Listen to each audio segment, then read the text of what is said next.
자, 오늘 함께 나눌 하나님 말씀은 요한복음 10장입니다. 마음 같아서는 10장 전체를 다 읽었으면 좋겠는데 그러기에는 이제 시간 관계도 있고 또 우리가 또 집중하는데도 좀 어려움이 있을 것 같기 때문에 요한복음 10장 27절부터 30절까지만 먼저 같이 읽도록 하겠습니다. 그럼 예배 후에 여러분이 시간을 꼭 내셔서 요한복음 10장 내용을 다 읽으시면 좋겠습니다. 요한복음 10장 27절부터 30절까지 같이 읽겠습니다. 내 양은 내 음성을 들으며 나는 그들을 알며 그들은 나를 따르느니라. 내가 그들에게 영생을 주노니 영원히 멸망하지 아니할 것이요 또 그들을 내 손에서 빼앗을 자가 없느니라. 그들을 주신 내 아버지는 만물보다 크심에 아무도 아버지 손에서 빼앗을 수 없느니라. 나와 아버지는 하나이니라 하신대. 아멘. 오늘 말씀을 준비하면서 제목을 가지고 좀 고민을 많이 했습니다. 제목은 양답게 살자 이렇게 했는데 또 하나의 제목이 저를 계속 욕심을 나게 했어요. 어떤 것을 할 것인가. 또 하나의 제목은 소 같으면 속았다라고 제목을 하려다가 올해가 이제 소의 해가 아니겠습니까? 그래서 우리가 양이라고 불렀는데 가끔 소 같은 느낌으로 사는 분들이 계세요. 속았다고 생각하면 속은 겁니다. 속았으면 속았다 이렇게 하려다가 초점은 좀 양에 초점을 맞추고자 양답게 살자라고 제목을 정했습니다. 양은 우리나라에서는 많이 키우지 않고 또 우리가 이렇게 익숙한 문화는 아닙니다. 가끔 보면 성경에서 양 얘기를 많이 하는데 하나님께서 이 양을 이렇게 창조하시고 그 이스라엘 사람들로 하여금 양을 키우도록 미리 작정을 하셨는가 싶을 정도로 너무 성경적인 게 많은 거죠.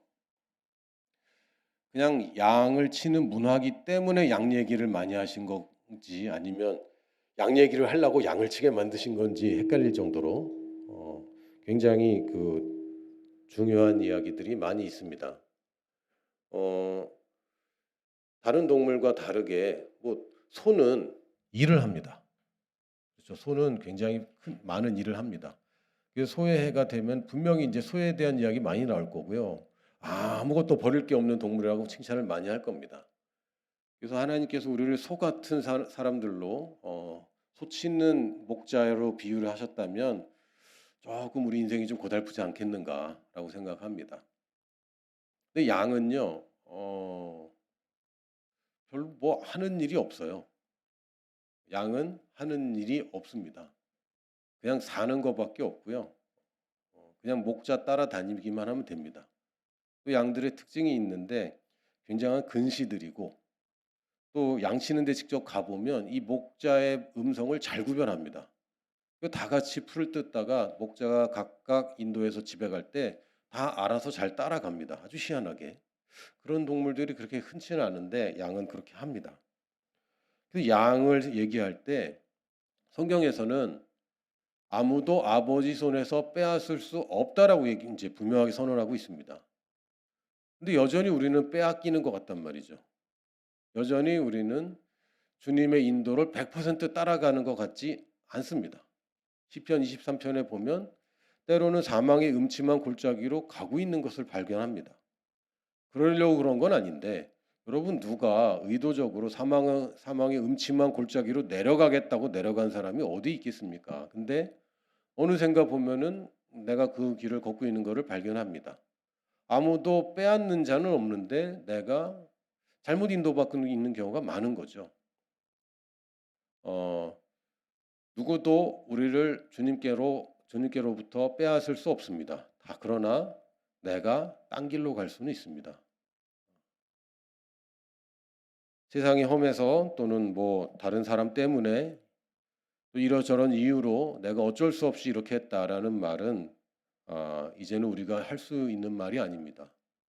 어, 우리가 잘못된 길로 가는 것이 문제이지 세상의 유혹이 문제가 아닙니다.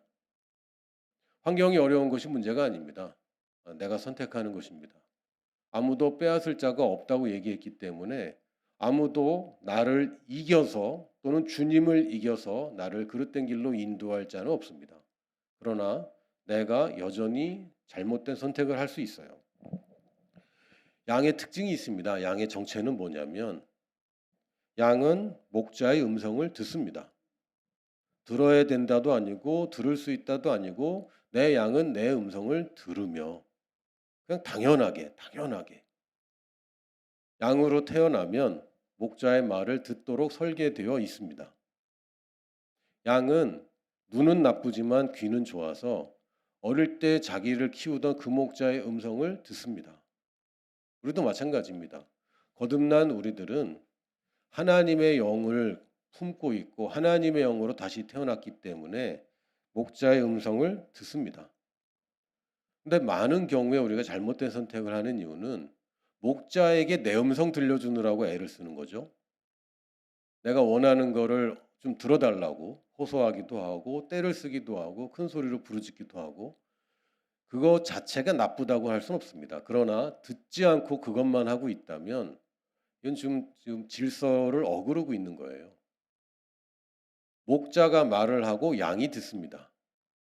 양이 말하고 목자가 듣는 것이 아닙니다. 목자가 말하고 양이 듣습니다. 그럼 양은 목자한테 말을 해야 되는데 아, 목자는 양의 필요를 이미 다 알고 있습니다. 아멘. 하나님께서 우리에게 필요한 것을 모든 것을 다 알고 계신다고 그랬습니다. 단지 우리가 목자의 음성을 듣고 가서 풀을 뜯어 먹으면 되는 겁니다. 단지 주님의 인도를 받아서 내가 취하면 되는 것입니다. 하나님께 달라고 바꿔달라고 변화시켜달라고 계속 기도할 때에 우리가 하나님을 움직이는 것이 아니라 하나님의 말씀을 근거로 믿음으로 세상을 변화시키는 것이지 우리가 목자를 움직여서 우리의 길을 바꾸면 이건 진짜 낭패입니다. 목자가 양을 따라가는 건요. 결국은 사망의 음침한 골짜기로 가게 되어 있습니다. 우리가 목자를 따라가는 것이지 목자가 나를 따라와서는 안 됩니다. 하나님 내가 이 길로 갈 테니까 하나님 나를 축복해 주세요. 안 됩니다. 하나님 내가 이렇게 해서 저렇게 할 거니까 하나님 영광 받아주세요. 안 됩니다. 하나님이 영광 받으시는 길을 우리가 따라가는 것입니다. 철저하게. 이게 우리의 정체성입니다. 그리고 우리는 두려워할 필요가 없는 것이 양은 보호받습니다. 어차피 양 자체는 자기를 지킬 능력이 없어요. 일단 뭐 신체적인 능력 자체도 뭐 별로 없고요. 뭐 뿔도 있고 뭐 자기들끼리 뭐 박치기 하고 싸우기도 하고 하는데 사실상 육식 동물 앞에서는 양은 아무런 대책이 없습니다. 그리고 양의 심성 자체가 그렇게 어디에 싸우고 이렇게 막 대들고 그런 심성이 아니에요. 그 어린 양을 잡는 걸 제가 봤거든요. 제가 이제 손님으로 왔다고 양을 한 마리를 잡아주더라고요. 그래서 눕히니까 그냥 누워 얘가. 그리고 약간 좀 혐오스러운 얘기일 수 있는데 목을 따는데 선교사님 댁에 있는 부엌칼을 가지고 나와서 목을 따는데 칼이 잘 안 들어요. 그래서 이게 단칼에 이렇게 숨이 끊어지지 않고 조금 시간이 걸려서 이렇게 목숨을 끊었는데 그럼에도 불구하고 거의 발버둥도 안 치더라고. 자기가 죽는데도. 그냥 하는 게 매 하고 그냥 죽는 겁니다. 야, 이런 동물이 더 있을까? 발버둥 치지 않더라고요. 제가 충격받았습니다. 도살당하는 어린 양이라는 게 그런 거구나. 우리 문화에서 이제 익숙하지 않으니까. 그러다 보니까 목자가 분명하게 필요한 동물입니다. 그 얘기는 목자가 우리를 보호합니다. 스스로 보호한다는 생각은 그 양이 할 생각이 아닙니다. 스스로를 보호하느라고 얼마나 수고롭고 얼마나 고민되고 얼마나 아픕니까? 그러나 우리는 보호를 받는 존재입니다. 그리고 결국 좋은 목자를 만난 우리들은 평안합니다. 이게 우리의 디폴트입니다. 평안을 갈구하고 평안하려고 애쓰는 것 아니고 보호를 받아내야 되는 존재가 아니라 이게 우리의 기본입니다. 이게 우리의 정체예요. 우리는 주님의 음성을 듣습니다. 주님을 따라 삽니다. 따라갑니다. 보호받습니다. 그래서 평안합니다. 이게 우리의 기본입니다. 이걸 놓치고 있다면 뭐가 지금 잘못된 겁니다. 예수님은 또 어떤 분이십니까? 요한복음 10장을 읽어보면 좀 헷갈립니다. 처음에는 주님이 문이래요. 양이 드나드는 문이라고 얘기합니다. 그랬다가 금방 또 목자래요. 이게 뭡니까 이게? 예수님이 이랬다 저랬다 합니다. 9절에서는 내가 문이다. 11절은 내가 선한 목자다. 지금 그림이 문을 열고 문으로 들어오면 이건 생명을 주는 건데 문으로 들어오지 않는 건 도둑놈들이야. 내가 문이야. 그랬다가 갑자기 또 내가 선한 목자야 이렇게 얘기합니다. 이 비유가 이랬다 저랬다 하는 것 같은데 주님이 말씀하시는 것은 모두 다 맞기 때문에 그럴 땐 이랬다 저랬다 하는 것이 아니라 이것도 맞고 저것도 맞는 것입니다. 예수님에게 두 가지 역할이 있습니다. 첫 번째는 구원의 문이라는 역할이 있습니다. 예수님을 통하지 않고는 구원받을 수 없습니다. 그러나 구원만 있는 것은 아닙니다. 그냥 낳아놓고 기르지 않는 부모는 없습니다. 부모는 낳습니다. 그러나 그것이 끝이 아니라 또한 기릅니다. 돌봐주고 성장시킵니다. 이 두 가지 이야기를 다 해주시는 거예요. 선한 목자가 구원을 이루는 그림은 아닙니다. 구원을 이루는 문이 예수님의 모형일 뿐만 아니라 또한 선한 목자입니다.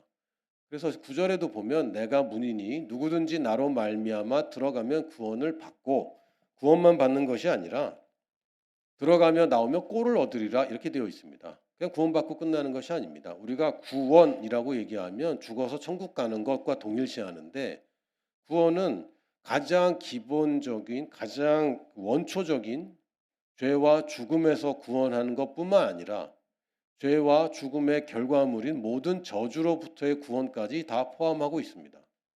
그래서 예수님께 병 고침 받은 사람이 내가 믿음으로 너의 믿음으로 내가 구원받았다라고 얘기하고 있습니다. 그러니까 구원은 단지 이제는 그 문에 들어가서 구원받고 끝나는 것이 아니라 계속해서 그 문에 들어가고 나오면서 꼴을 얻는 것입니다. 우리의 필요한 구원이 예수님께 이미 있고 그건 지금도 예수님은 우리의 구원이십니다.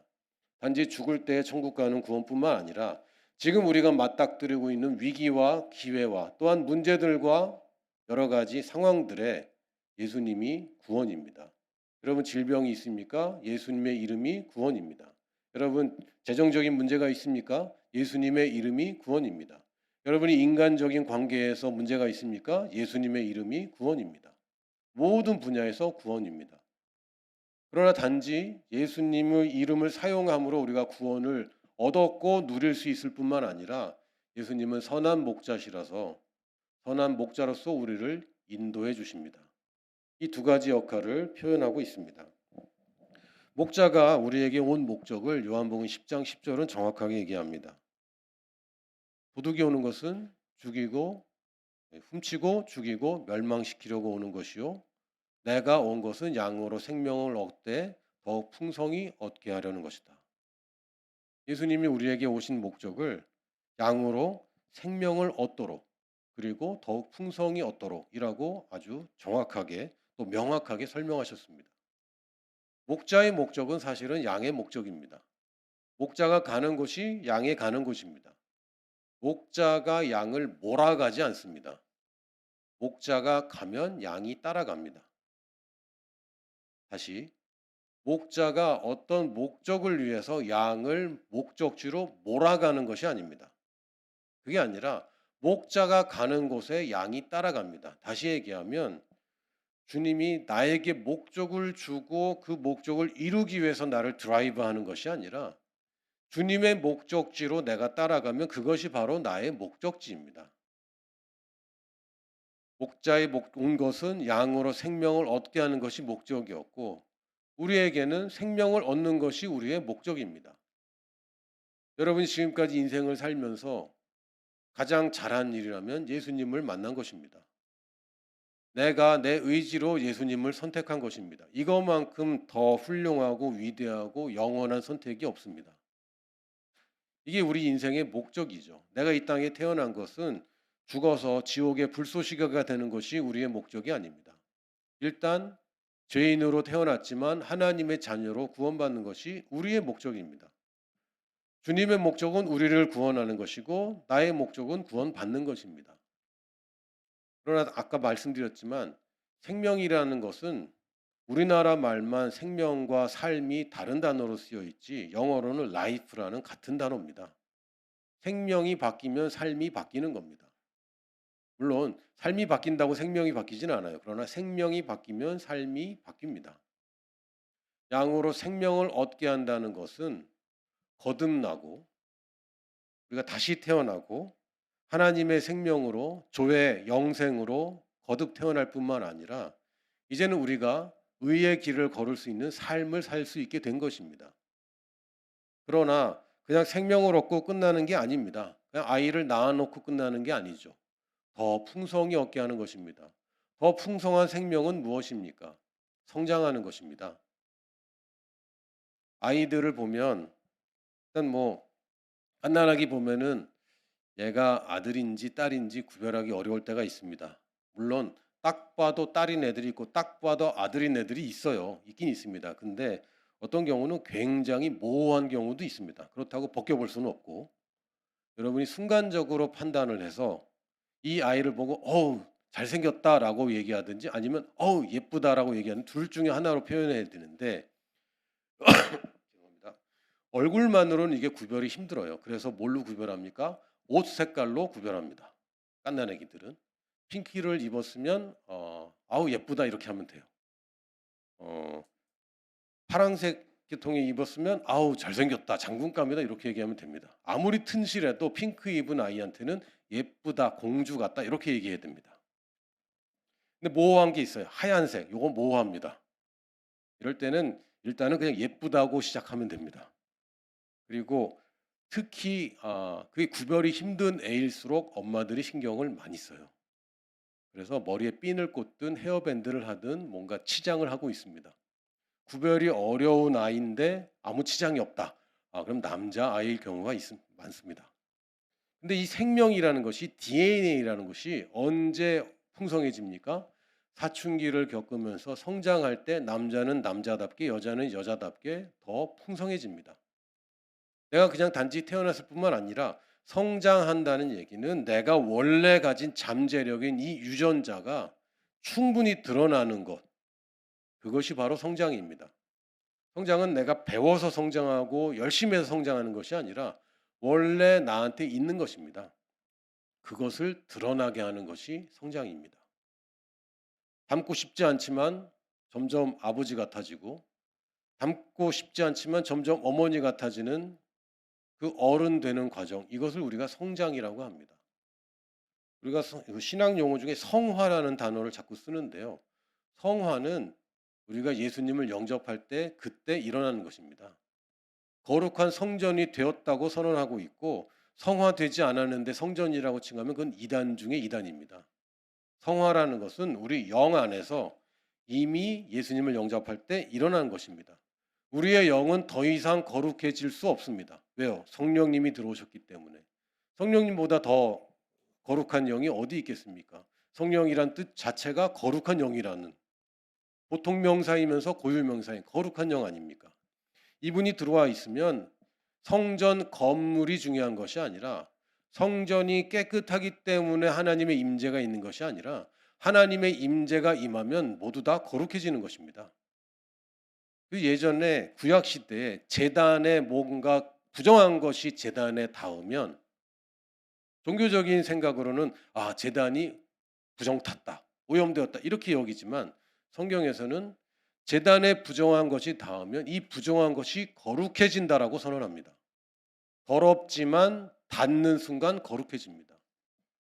아브라함이 떨기나무 불 가운데 하나님을 만날 때 하나님이 아브라함 보고 신을 벗으라고 얘기합니다. 왜요? 네가 선 곳은 거룩한 곳이니.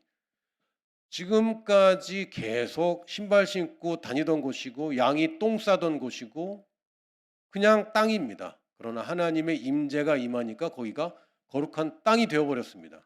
똑같은 흙바닥인데 이제는 신을 벗어야 돼요.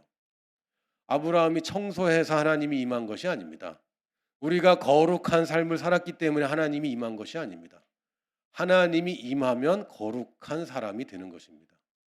근데 별로 거룩한 것 같지 않은데 성화의 개념이 아니라 성장의 개념입니다. 우리는 이미 거룩한 사람으로 태어났는데 이 원래 우리의 유전자가 드러나기 위해서는 성장의 시간이 필요합니다. 그래서 이제는 성장해야 됩니다. 이게 더 풍성히 생명을 얻는 것입니다.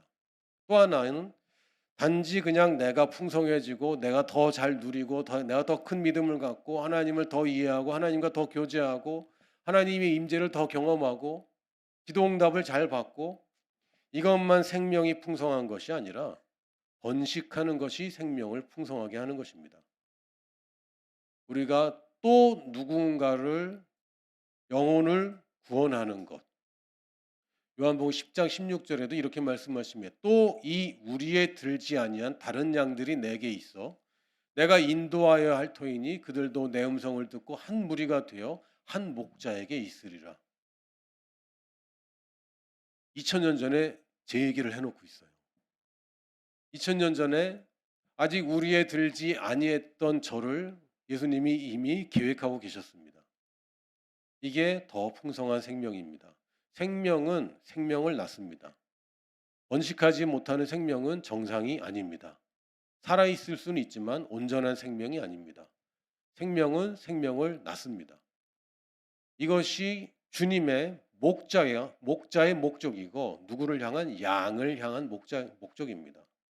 그럼 우리가 거듭나고 의의 길을 걷고 온전한 삶을 사는 것뿐만 아니라 이 상태에 머물지 않고 더욱 성장하는 것 그리고 성장만 할 것이 아니라 이제는 우리가 한 영혼을 구원하고 어린 양을 먹이고 키워서 또한 그 양으로 하여금 또 새끼를 낳도록 하는 것이 우리의 삶의 목적입니다. 목자가 우리를 그렇게 인도하십니다. 목자가 인도하는 것은 단지 보호만 받는 곳으로 인도하는 것이 아니죠. 단지 평안한 삶을 살다가 평안하게 죽는 것으로만 인도하는 것이 아니죠. 양은 성장해서 새끼를 낳습니다. 성장과 번식은 늘 같은 개념이었습니다. 그런데 현대사회에 되면서 이게 점점 분리가 돼서 성장하는 것과 영혼을 구원하는 것, 교회 내에서 우리가 믿음이 성숙해지는 것과 영혼을 구원하는 것을 분리해 버렸습니다. 성경 공부를 많이 하면 성숙한 것 같지만 아닙니다. 영혼을 구원하는 것, 성숙하면 당연히 영혼 구원에 대한 열망이 생기고 영혼 구원에 대한 열망이 생기는 사람은 영혼을 구원할 수밖에 없습니다. 왜요? 목자가 그렇게 인도한다니까요. 목자는 양을 그렇게 인도합니다. 여러분 전도 얘기만 들으면 부담 가질 수 있습니다. 저도 그랬고 제가 말씀드렸나요? 전도사라는 이름으로 불릴 때 너구리 전도사라고 부를 때 한 꼬마가 전도사님은 왜 전도사님이요? 그 옆에 있던 한 살 많은 언니 꼬마가 이 바보야 전도사님은 전도를 많이 했으니까 전도사님이지 라고 얘기할 때 제 낯이 너무 뜨거웠습니다. 전도는 해야 되는데 못하는 것이라고 여겼습니다. 제가 착각한 거죠. 왜요? 목자가 원하는 일입니다. 그래서 목자가 인도하겠다고 얘기합니다. 내가 생명을 얻되 더 풍성히 얻게 하는 것이 목자가 원하는 것이고 그렇다면 내가 그것을 원하고 잘 따라가기만 하면 영혼을 구원하게 됩니다. 내가 열심히 막 할 테니까 하나님 도와주세요. 그 그림이 아니라 주님이 인도하시는 대로 내가 한 단계 한 단계 도전하고 뛰어넘으면 결국은 나는 영혼을 구원할 수밖에 없습니다. 왜요? 주님이 내 생명뿐만 아니라 더 풍성한 생명을 얻게 하려고 우리에게 오셨습니다. 이제 우리는 더 풍성한 생명을 누리고 더 풍성한 생명을 갖고 또한 번식하는 것이 우리의 목적입니다. 전도하는 것도 좀 어렵다고 생각하시는데 전도하는 것은 인도만 잘 받으면 쉽습니다. 그렇죠? 가라는 데 가 있으면 찾아와요. 할렐루야. 스미스 위글스워스 목사님이란 분이 계신데 이분은 아주 극단적인 삶을 살았습니다.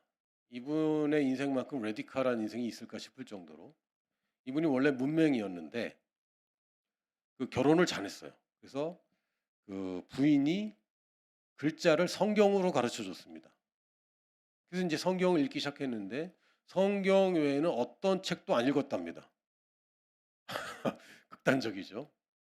그리고 이분은 자기는 30분 이상 기도한 적은 없다. 그러나 30분 이상 기도 안 한 적도 없다. 이렇게 살았던 분이고 성경만 읽고 성경대로만 행동하고 살던 분이었습니다. 그래서 어느 날 기차를 타고 가는데 이렇게 앉아 있는데 옆에 갑자기 통로에 사람이 달려와서 무릎을 꿇고 울면서 자기가 회개한다고 예수님 믿고 싶다고. 나도 이런 일이 계속 있으면 좋겠다. 얼마나 쉽습니까? 전도가. 근데 실제로 하나님이 영혼을 구원하는 것은 하나님이 원하시는 일이고 당연하죠. 나도 그것을 원하고 당연하죠. 하나님이 그럼 나를 인도하신다는 걸 믿고 살면요. 그런 사람들을 만나게 됩니다. 만남의 축복을 주시옵소서 이런 얘기할 필요 없습니다. 하나님 좋은 사람 만나게 해주시 인도해 주시옵소서. 아니 그럴 필요 없습니다. 왜요? 목자가 원하는 게 더 풍성한 생명을 누리는 것입니다. 영혼을 구원하고 내가 제자를 만드는 것은 주님이 목자가 원하는 것이기 때문에 인도만 잘 받아가면 거기에 그 사람을 만날 수밖에 없습니다. 아멘. 영혼 구원은 안 되는 사람 붙잡고 씨름하고 논리적으로 이기거나 감동을 줘서 이 사람의 감정적으로 예수님을 믿도록 하는 것이 아닙니다. 아닙니다.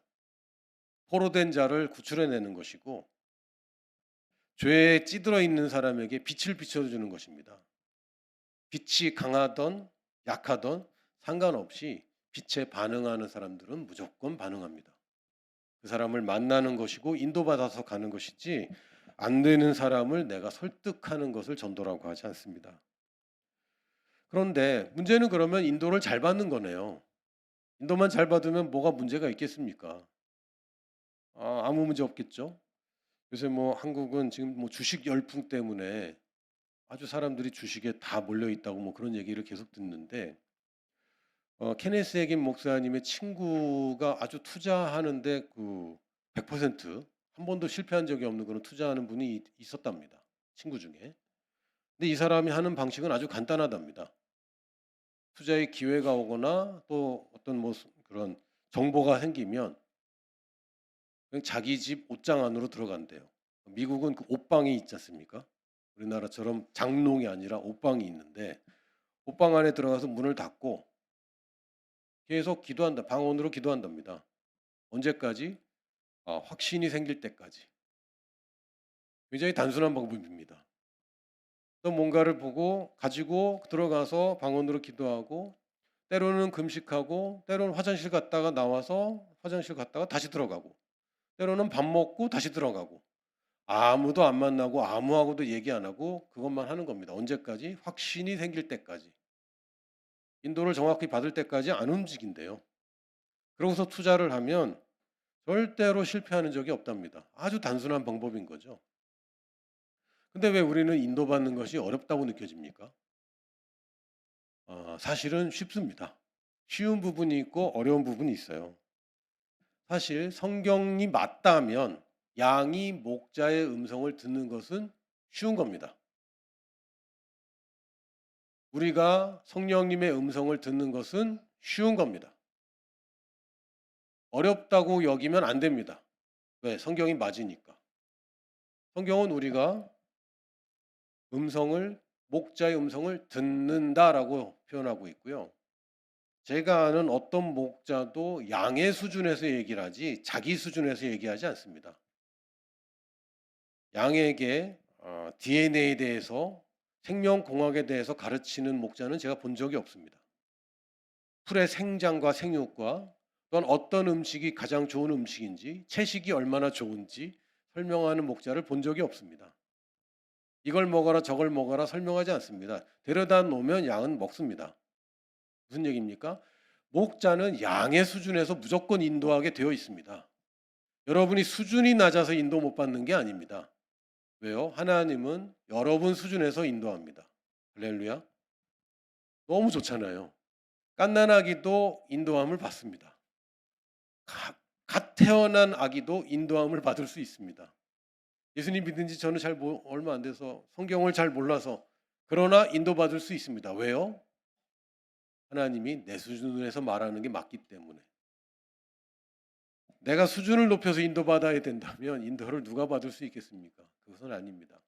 보혜사 성령님이 내게 오신 것은 내 안에서 내 곁에서 나와 함께 계시면서 나를 도우시는데, 도움받는 수준의 사람의 수준에서 도와줘야지, 도움 받으려면 내 수준까지 올라와. 이거는 이상한 얘기 아닙니까?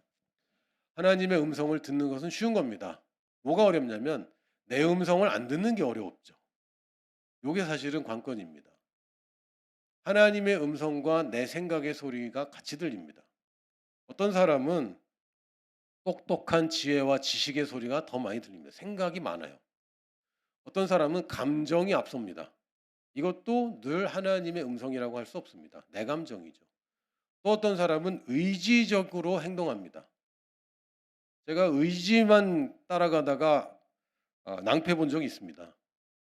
라오스에 있을 때 저희 집에서 한 좀 떨어진 곳에 한 4-50분 정도 오토바이 타고 가야 되는 곳에 불이 났어요. 그럼 마을이 홀라당 다 탔습니다. 그래서 제가 그 소식을 알고 마을을 방문해 봐야 되겠다라고 오토바이를 타고 가려고 하는데, 마음에서 가지 말아야 된다는 마음이 자꾸 생기는 거예요. 근데 제가 의지를 발동했습니다. 몸이 피곤하더라도 나는 선교사가 아닌가. 할 일은 해야 되지 않는가. 그날 제가 지방에 갔다 오느라 좀 피곤하긴 했거든요. 운전을 많이 해서. 그러나 의지를 발동해서 의지가 맞다고 저는 생각했습니다. 그리고 오토바이를 타고 가다가 거의 다 가서 어, 사고가 나서 제가 좀 다쳤습니다. 그리고 되게 재미있는 것은 제가 그 헬멧을 새 걸 쓸까 흠 걸 쓸까 하다 흠 걸 썼거든요. 그래서 순간적으로 넘어져서 헬멧이 이 길에 막 드르륵 하고 갈리잖아요. 이게 슬로우 모션이 돼요. 사고가 나면. 드르륵 갈리는데 헝거 써서 다행이다. 이런 생각이 드는 거 있죠. 아주 사람이 이렇게 아주 단순합니다. 근데 저는 그게 의지적으로 하나님이 기뻐하시는 일이라고 생각을 했던 거예요. 그러나 성령님의 음성은 제가 무시했던 겁니다. 가지 말라는 사인을 줬는데 제가 가서 사고가 났어요. 물론 제가 오토바이를 더 잘 탔다면 뭐 여러 가지 뭐 이유들이 복합적이겠지만 성령님께서 사인을 주셨습니다. 근데 나는 내 의지라는 내 혼의 목소리를 들어버렸죠. 사실은 우리가 하나님의 음성을 들으려고 애쓰는 것 아닙니다. 다른 것을 안 들으려고 애쓰는 것이죠. 우리가 기도하는데 뭐 3일을 기도하고 30일을 기도하고 40일을 기도하고 응답을 받아내려고 기도하는 경우가 있습니다. 그러나 제가 아는 한 어떤 좋은 아버지나 좋은 선생님도 질문했는데 30일 있다가 대답해 주는 선생님이나 아버지는 좋은 사람 아닙니다. 나쁜 사람이죠. 물어보면 바로 대답합니다. 그게 좋은 아버지입니다. 모르면 잠깐 기다려라. 내가 찾아보고 알려줄게라고 대답해 줘야 됩니다. 아들이 아빠 이게 뭐야? 라고 얘기하는데 아무 말 안 해. 아빠 이게 뭐야? 아무 말 안 해. 나쁜 아버지죠.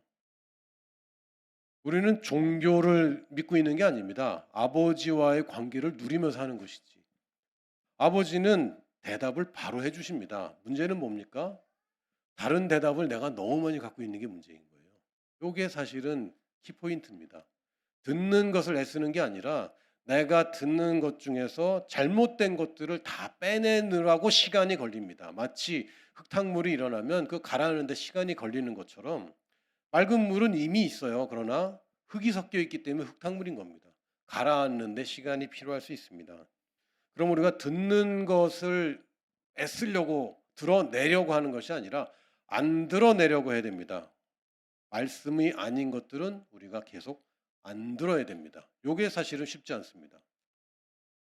또한 따르는 것은 쉽습니다. 왜요? 주님을 따르면 분명히 약속하시기를 푸른 초장으로 인도하신다고 그랬고 쉴 만한 물가로 인도하신다고 그랬어요. 고생길 아닙니다. 사망의 음침한 골짜기로 인도하는 목자가 어디 있습니까? 아닙니다. 주님을 따르는 것은 늘 좋은 길입니다. 물론 좁은 길이에요. 좁은 길이라는 것은 고생길과 동의어가 아닙니다. 성경에 예수님이 비유할 때 좁은 길의 비유는 찾는 사람이 적다. 요게 초점이지 고생한다는 얘기는 한마디도 없습니다. 사람들은 좁은 길 그러면 고생길이라고 생각해요. 성경을 잘 읽어야 됩니다. 좁은 문이 좁고 문이 작고 길이 좁아서 찾는 사람이 적다라고 얘기하는 것이고, 넓은 길은 문도 크고 길도 넓고 사람이 많은데 그건 멸망으로 가는 길이야, 이렇게 얘기합니다. 좁은 길이 고생한다? 아닙니다. 좁은 길이라고 고생하는 거 아닙니다. 특별히 넓은 길이라고 편하다? 아닙니다. 초보 운전자들은 고속도로 가면 힘들어요. 위험합니다. 그리고 차들이 많으면 더 막히죠. 좁은 길이라고 고생한다는 개념은 좀 잘못된 겁니다. 좁은 길은 사람이 적습니다. 왜요? 사람들은 자기 생각대로 가기 때문에, 이론을 따라가고 상식을 따라가고 경험을 따라가기 때문에. 좁은 길은 왜 사람이 적습니까? 오직 하나님의 목자의 음성만 듣고 가기 때문에 사람이 적은 것이지, 고생하는 길로 인도하는 것은 아닙니다. 물론 좋은 길이기 때문에 험할 수도 있습니다. 지름길이기 때문에 조금 돌이 더 많을 수도 있고 오르막길이 있을 수도 있어요. 그러나 양을 죽음으로 몰아넣고 죽을 뻔하게 만들고 그런 목자가 어디 있습니까? 하나님이 출애굽할 때에도 직선 거리로 안 하고 돌아갔습니다. 왜요? 이 사람 수준에서 인도하지 않았습니까? 이스라엘 사람들이 이 바로 가다가는 다른 민족들 만나고 그러면 겁에 질려서 막 패닉에 빠질까 봐, 그런 사람들 안 만나도록 빙 돌아서 인도해 주셨습니다. 하나님의 인도는 하나님 수준에서 인도하지 않습니다. 그럼 누가 따라가겠어요? 늘 내 수준에서 가장 좋은 길을 인도하기 때문에 따라가는 것을 어렵다고 생각하는 순간 여러분들은 이상한 것에 빠지게 됩니다. 인도 못 받아요. 주님을 따라가는 것이 가장 좋고 쉬운 것이다라고 여겨야 됩니다. 뭐가 어렵습니까? 내가 원하는 걸 안 따라가는 게 어렵죠. 내가 원하는 거 안 따라가는 게 어렵습니다. 여러분이 주님께서 말씀을 실제로 듣기 시작하면 그거 순종 안 하기 어렵습니다. 용서해라. 용서해라는 걸 알고 있죠. 그러나 용서하기 싫은 것을 따라가고 있잖아요. 그러나 성령님이 내게 용서해라라고 한마디만 하시면 내가 그걸 안 따라갈 수가 없어요. 선교사가 되는 거 사람들이 다 안 따르고 싶은 거 아닙니까? 따라가게 됐잖아요. 그 쉬운 겁니다. 주님의 음성을 구별만 하면 따라가는 거는 쉽습니다. 아브라함도 너희 본토 친척 아비 집을 떠나 내가 지시할 땅으로 가라. 어렵다고 생각하지 마십시오. 그거 쉬운 겁니다. 주님이 인도하겠다는데 그게 어떻게 어렵습니까? 어려운 건 뭡니까? 그럼에도 불구하고 내가 불안한 거, 그럼에도 불구하고 내가 원래 욕심 가졌던 거, 내 계획들을 안 따르는 것이 어려운 것이죠. 개념을 정확하게 하시기 바랍니다. 주님과 함께 거하는 것, 이거는 쉬운 겁니다. 임재 가운데 거하는 거, 막 30분을 기도해야 드디어 임재에 들어갔어. 이거 착각하는 겁니다. 어떤 이제 그룹에서는 임재 안에 들어가기 위해서 찬양을 열심히 하고 기도도 열심히 하고 그래야 임재에 들어간다고 가르칩니다. 그건 종교입니다. 아버지 옆에 가서 앉기 위해서 뭘 이렇게 많이 해야 된다. 그 이상한 거 아닙니까? 하나님은 좋은 아버지지 어디 대기업 총수도 아니고 대통령도 아닙니다. 그런 분들 만나려면 이제 절차가 굉장히 길어요. 길고 가서 뭐 이렇게 해야 되고 기다려야 되고 약속 시간 또 이렇게 해야 되고 깁니다. 절차가 필요해요. 그러나 우리에게 절차는 딱 하나밖에 없습니다. 예수 그리스도의 보혈밖에 없습니다. 오직 유일한 것은 예수 그리스도. 그 문으로 들어가면 바로 아버지의 임재입니다. 단지 내가 임재 아닌 것 같은 것을 내가 그것을 거절하는 거예요. 임재라고 믿는 겁니다. 하나님 분명히 나와 함께 계시다고 내가 느껴지지 않아도 가슴이 막 후딱후딱하고 막 쩌릿쩌릿하고 눈물이 나고 손이 저리고 뭐 이렇게 아무 느낌이 없어도 우리는 임재라고 믿는 것입니다. 왜? 임재는 쉬운 거니까요. 근데 뭐가 어렵습니까? 나의 일상에서 빠져나오는 게 어렵죠. 내가 지금 몰두하고 있는 것에서 빠져나오는 게 어렵죠. 그래서 찬양도 하고 그래서 기도도 하고 뭐 이렇게 하는 것 같습니다. 어려운 것들이 있습니다. 어렵다고 표현하면 좀 조금 그렇고 쉽지 않은 것들이 있습니다. 왜요? 너무 익숙하기 때문에. 우리는 우리의 생각을 잘 듣고 따라다녔습니다. 이제 그것을 고만해야 될 때입니다. 내가 육신의 소욕대로, 내가 원하는 대로, 내가 편한 대로, 내가 의미 있다고 하는 대로 계속 선택해 왔습니다. 이제 그거 고만해야 됩니다. 내가 몰두하고 있는 수많은 것들이 있습니다. 그러나 그거 이제 빠져나와야 됩니다. 요것이 우리의 초점입니다. 빠져나오고 안 따라가고 안 듣는 것이 우리의 초점이지, 들으려고 애쓰고 따르려고 애쓰고 임재에 거하려고 애쓰는 것은 우리가 노력할 바가 아닙니다. 다시 얘기하면 여러분이 2021년 승리하는 한 해가 될 것이고 인도를 잘 받는 한 해가 될 겁니다. 단지 이제 여러분이 매일 시간과 장소를 따로 구별하기만 하면 됩니다. 왜 이게 그렇게 중요하냐면요. 문제는 뭐냐면 내가 주님 앞에 임재 앞에 나갈 때 정기적으로 아무 일 없을 때 나가 버릇해야 됩니다. 아무 일 없을 때 주님의 음성을 듣기 시작해야 됩니다. 근데 많은 사람들이 왜 기도하기 시작합니까? 벌써 문제가 있어요. 벌써 뭐가 있어. 그러면 벌써 내 생각은 벌써 있습니다. 존재하고 있는데 들어야 돼요. 그러니까 안 듣는 과정을 계속 가져야 됩니다. 또 이미 따라가고 있는데 뭐가 부딪힌 거잖아요. 그럴 때는 또 안 따라가기 위해서 또 내려놔야 될 것과 바꿔야 될 것과 포기해야 될 것이 또 이미 있는 채에 우리가 기도를 시작합니다. 대부분 그렇습니다. 그러다 보니까 뭐가 문제가 되냐면 그때 참 어렵고 재미가 없어요. 가장 좋은 것은 뭡니까? 문제 때문에 주님을 찾아가는 게 아니라 이리를 만났을 때 목자를 찾으면 굉장히 곤란합니다. 이미 사망의 음침한 골짜기로 가서 목자를 찾아다니면 물론 빠져나오긴 하겠지만 그것이 우리에게 좋은 인도하심은 아니지 않습니까?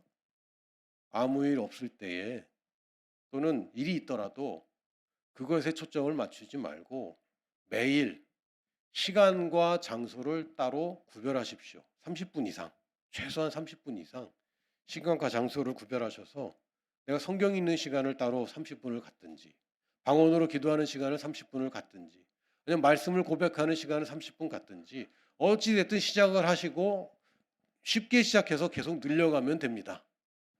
어떤 분들은 목사님 30분 가지고 되겠습니까? 그럼 더 하면 되죠. 최소한의 것을 말씀드리는 겁니다. 시간과 장소를 구별하는 것이 쉽지 않은 경우도 많습니다. 사실 그렇습니다. 뭐 자기 방이 따로 없는 경우도 있을 거고요. 사무실이 따로 없거나 자기 서재가 없는 경우도 있습니다. 그럴 때는 어떻게든 그런 효과를 내도록 우리가 좀 머리를 써야 됩니다. 예를 들면 의자를 하나 사세요. 의자를 좋은 걸로. 막 누워지고 막 이런 거 말고 예쁘고 내 마음에 쏙 드는 집에 전혀 안 어울리는 고급스러운 의자를 하나 사고 거기에 앉으면 아무도 방해 못한다고 가족 간의 룰을 세우는 겁니다. 이런 장치들을 마련하는 거예요. 근데 저희 집은 생뚱맞게 의자를 놓을 그런 것도 없어요. 그럼 방석을 사세요. 가장 좋은 걸로. 돈을 좀 많이 쓰세요. 돈을 써야 됩니다. 돈을 쓰면 아까워서라도 하게 되고요. 거기 가서 앉아있는 게 기분이 좋아져요. 여러분 차를 사잖아요. 어디 안 갈 건데 거기 가서 한번 앉아보는 거지. 그거랑 비슷합니다. 좋은 방석을 사든지 아니면 근데 저는 방석도 양탄자를 하나 사세요. 양탄자 같은 천을.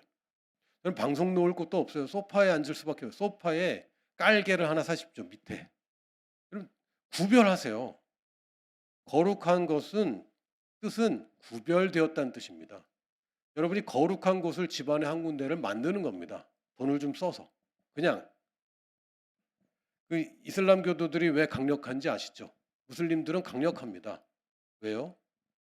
어디에 있든지 장소와 시간을 확 구별해 버려요. 공장에서도 학교에서도 시간이 되면은 딱 구별해 버립니다. 그리고 뭐 하죠? 양탄자를 깔아 버려요. 돗자리를 깔아 버립니다. 그럼 장소가 구별돼요. 굉장히 지혜로운 선택입니다. 우리가 집에서 혹은 회사에서든 어디서든지 간에 상황과 상관없이 장소와 시간을 구별할 수 있습니다. 전 너무 바빠서 30분을 못 내요. 그런 분은 없어요. 단언컨대 없어요. 30분은 누구나 낼 수 있습니다. 그리고 또 하나의 좋은 것은 제가 쓰는 방법인데요. 다이어리를 좋은 걸 사야 됩니다. 노트를 좋은 걸 사세요. 펜도 좋은 걸로 사세요. 그럼 거기에 기록하는 게 즐거워요. 비싸고 좋은 걸 사십시오. 만년필도 사면 좋습니다. 왜? 그거 쓰는 느낌이 좋아서 자꾸 그거 하고 싶어요. 그런 겁니다. 왜 이렇게까지 얘기합니까? 이렇게 하면 무조건 승리합니다.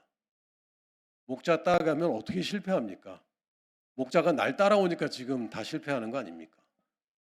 나는 그게 맞다고 생각했는데 알고 봤더니 내가 앞서가고 있기 때문에 지금 엉뚱한 길에서 있지 않습니까? 목자를 따라가면 됩니다. 목자를 따라가기 위해서 여러분이 매일 시간과 장소를 구별하십시오. 거룩한 하루를 만드는 것입니다. 거룩한 삶을 유지하는 것입니다. 그래서 실패할 수 없게 되는 것입니다. 할렐루야. 여러분이 그런 30분 혹은 1시간을 갖더라도 초기에는 변화되는 게 없어 보입니다. 당연하죠. 그러나 이게 쌓이고 쌓이면 여러분의 습관이 되고 루틴이 되어버리면 여러분은 세상이 감당 못하는 크리스찬이 되어 있습니다. 할렐루야. 2021년에 우리 승리할 겁니다.